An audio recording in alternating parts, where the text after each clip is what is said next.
Me gustaría empezar preguntándonos quién es el adolescente y quiénes son los padres del adolescente. El adolescente, en palabras del psicoanalista Carlos Tavia, es extranjero, un vagabundo entre el mundo infantil y el mundo adulto. No es un niño y tampoco es un adulto aún, con los conflictos, duelos y sufrimientos que se vivencian en esta etapa de la vida. Y los padres del adolescente no son los padres de la infancia y tampoco los padres de un hijo que transita la adultez. Ambos se encuentran en un tránsito entre una etapa y otra con sus propios duelos, conflictos y dificultades, un jaloneo que marca su vínculo y que es necesario para que el adolescente transite por esta etapa de la mejor forma posible. Así podemos pensar, ¿cuál es la función de los padres en la adolescencia? Y también, ¿cuáles son sus obstáculos para cumplir esta función? Y además, le comentaba a Maripaz y a Luisette antes de empezar el programa que me di cuenta que la imagen se hizo con un papá solamente. Uh-huh. Y me quedé pensando que es pues a propósito del mes de padre, obviamente, pero que también podemos preguntarnos sobre la importancia tanto de los padres, de ambos, como del padre en sí mismo, ¿no? Y las características de la función paterna y materna en la adolescencia, porque es necesario pensar pues, que también va a cambiar a lo largo de la vida, ¿no? Pero bueno, por donde quieras comenzar, Maripaz. Muchas gracias.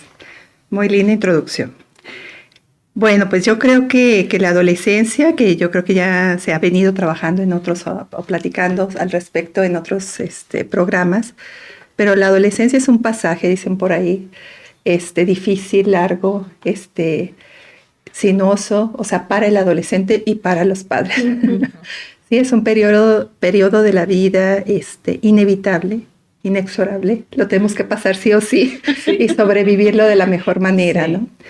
Yo pensaba que en general para el propio adolescente Freud decía que es un despertar.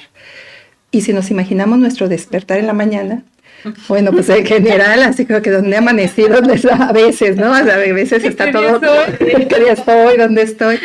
Es un movimiento de un desacomodo, es un despertar abrupto, en donde así como Gregorio Samsa de la Metamorfosis despierta y empieza a sentir cosas extrañas y poco a poco va viendo su cuerpo, que es totalmente extraño, ajeno, ¿no? Yo creo que es una metáfora bien interesante de la adolescencia. Así le pasa al adolescente y pasa por una turbulencia emocional que se nos olvida a los adultos. Yo creo que la mejor manera de conectar con los adolescentes es recordar nuestra adolescencia, pero generalmente la reprimimos. O sea, en general todos no nos acordamos de una parte de nuestra infancia también, pero las cosas importantes en el sentido doloroso, de intensidad, tendemos a olvidarlas y que dejamos la infancia como muy bonita y sin sufrimiento.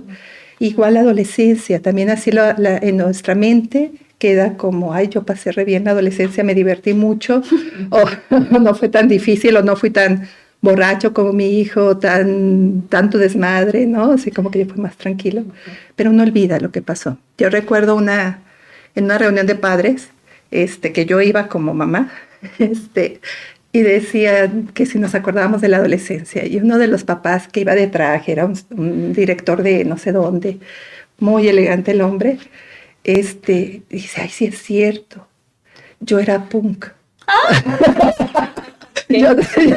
Yo usaba chamarras de mezclilla, o sea, de cuero, y no me acordaba. O sea, a ese punto y hacer algo totalmente diferente como adulto, ¿no? Uh-huh.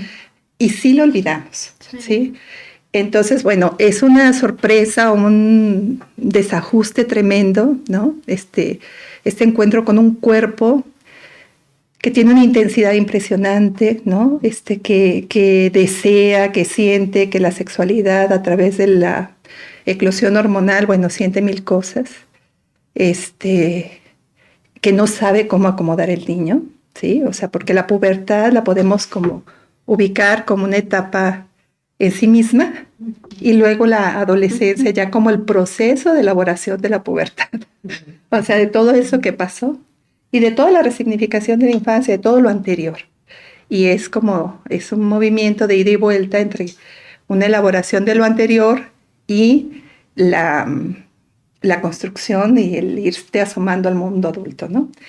Pero los papás también de repente despiertan y encuentran un escarabajo, algo raro. Su hijo ya no es el hijo que los admira, que es obediente, que es cariñoso, ¿no? Más obediente en general o confiado.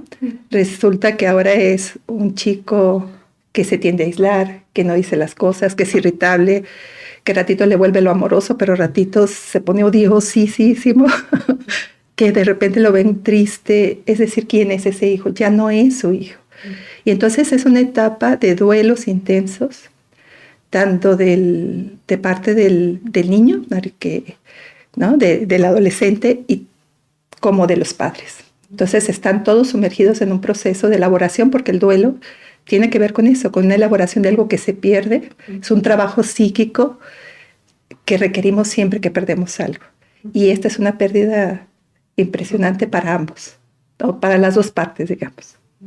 Pero también es una etapa hermosa, o sea, porque es cuando los chicos se dan cuenta de su, digamos, pasando un poquito más la pubertad, se dan cuenta de su cuando hablan más. Cuando ya pueden pensar incluso, porque es tanto cuerpo en la pubertad y tanto conflicto con dejar ese cuerpo de niño, o sea, que era tan fácil de manejar, ¿no? Ahora hay que buscar ropa, hay que buscar simplemente aceptar el cuerpo nuevo, ¿no? Entonces, hablamos de los duelos que están perdiendo el cuerpo de niños, ¿no?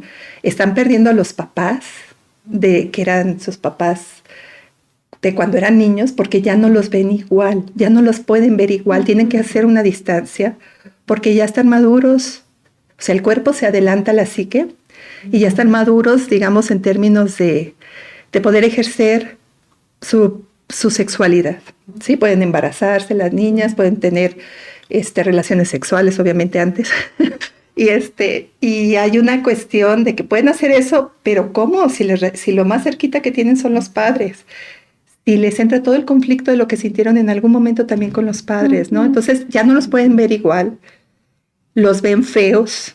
La mamá preciosa y hermosa, que era la más bonita del mundo, ya es fea. El papá, que era el más guapo, también.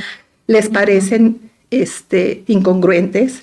Y uno, como padre, es incongruente muchas veces y uno lo tiene que reconocer. Y los adolescentes detectan las incongruencias, pero así, sí, instantáneamente. Claro. Tienen escáner. Exactamente. Entonces, hay una cosa de que ya por más que traten los papás de ser los buenos papás o comportarse comprensivamente, los niños se dan cuenta, los puberes se dan cuenta de que hay contradicciones, de que además los ven como con más realismo también, por momentos, ¿no? Y luego los vuelven los monstruos.